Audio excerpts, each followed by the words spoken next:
Bonjour. Dans cette vidéo, nous allons expliquer pourquoi les molécules organiques sont colorées, c'est-à-dire essayer de trouver le lien entre la structure de la molécule et sa couleur. Alors tout d'abord, la définition d'une molécule organique. Alors on appelle molécule organique une molécule qui contient des atomes de carbone avec des atomes d'hydrogène et éventuellement des atomes d'oxygène, d'azote, de soufre. Et on appelle squelette carboné l'enchaînement des atomes de carbone. Alors, avant de faire le lien entre la structure et la couleur, quelques exemples de molécules colorées. 3 exemples. Alors le lycopène, qui est responsable de la couleur de la tomate, le bêta-carotène, responsable de la couleur de la carotte, et la crocétine, qui est responsable de la couleur de safran. Alors lorsque l'on observe ces 3 molécules, on constate qu'elles contiennent toutes des doubles liaisons. Et donc on peut légitimement penser qu'il y a un lien entre la couleur et la présence de doubles liaisons. Alors pour cela, on va analyser la couleur de molécules simples possédant des doubles liaisons. Alors on commence d'abord par une double liaison, la molécule ici tout en haut, qu'on appelle l'éthène, puis 2, 3, 4, 5, 6, 7, 8, et puis tout en bas, j'ai représenté la molécule de bêta-carotène. Alors si on regarde la couleur de ces molécules, on constate que quand le nombre de doubles liaisons est faible, pour être précis jusque 6, les molécules sont incolores. Et lorsque la quantité de doubles liaisons est suffisamment importante, on voit ici à partir de 7, les molécules sont colorées. Alors on peut donc penser que lorsque le nombre de doubles liaisons est suffisamment important, les molécules deviennent colorées. Alors pour confirmer cette hypothèse, on va considérer deux molécules.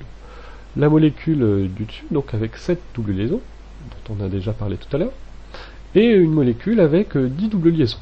Alors comme on l'a vu précédemment, la molécule avec 7 doubles liaisons est jaune. Et on pourrait penser que la molécule avec 10 doubles liaisons, donc qui possède donc plus que 7, serait colorée. Or, ce n'est pas le cas. Cette molécule est incolore. Donc le critère présence de double liaison n'est pas suffisant. Alors, c'est parce qu'on n'a pas analysé assez précisément la structure de la molécule. Donc si on regarde un petit peu plus précisément cette molécule, donc qui présente 7 doubles liaisons, on constate qu'elle est constituée d'une succession de doubles liaisons, suivie d'une simple liaison, suivie d'une double liaison, suivie d'une simple, d'une double, etc., etc. Et cette succession de liaisons doubles et de liaisons simples est appelée liaison conjuguée. Donc 2 doubles liaisons sont conjuguées si elles sont séparées par une simple liaison. Donc liaison conjuguée, c'est nécessairement au pluriel. 2 doubles liaisons sont conjuguées. Et si on reprend donc les molécules précédentes, donc la molécule du dessus est constituée de 7 doubles liaisons conjuguées, alors que la molécule du dessous contient au maximum 4 doubles liaisons conjuguées qui sont surlignées en rouge.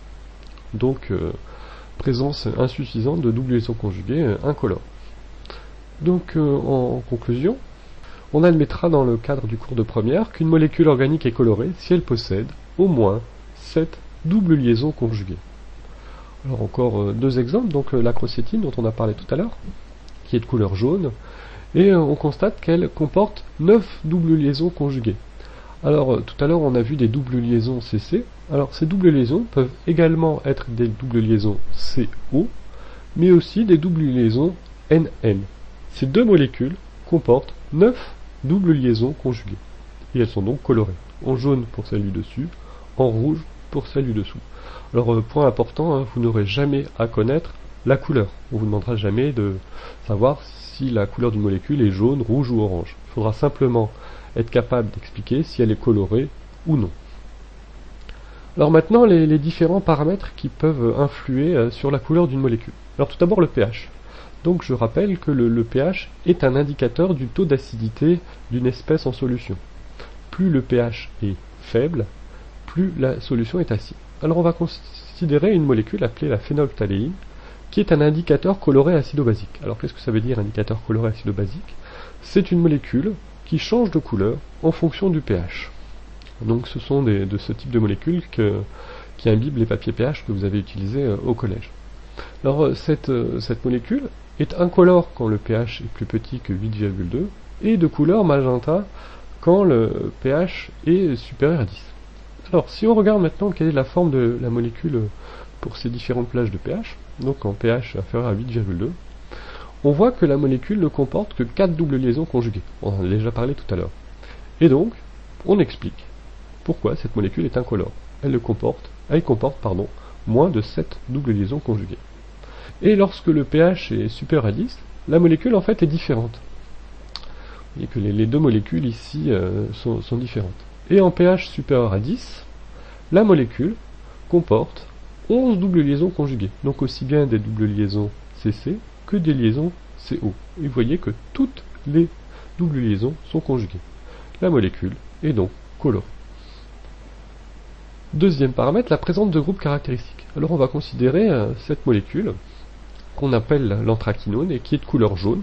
Alors elle est de couleur jaune parce qu'elle comporte 3 et 3, 6 et 2, 8 doubles liaisons conjuguées. Toutes les doubles liaisons sont conjuguées, elles sont bien séparées. Les deux doubles liaisons sont bien séparées par une liaison simple. Cette molécule est colorée. Si on considère maintenant cette molécule qu'on appelle la lysarine, qui est également colorée, elle comporte le même nombre de doubles liaisons conjuguées. Alors pourquoi la couleur est différente? Parce qu'en fait, il y a deux groupes OH supplémentaires par rapport à la molécule de dessus. Et donc la présence de groupes caractéristiques peut modifier la couleur d'une molécule. Dernier paramètre à connaître, l'effet du solvant. Alors ça c'est quelque chose que vous avez déjà vu en seconde. C'est à propos du diode. Donc le diode c'est un solide à température ambiante. Et ce solide, on peut le dissoudre dans l'eau. Ça donne une solution aqueuse de couleur jaune. Ce diode est également soluble dans le cyclohexane. Et on obtient une solution de couleur magenta.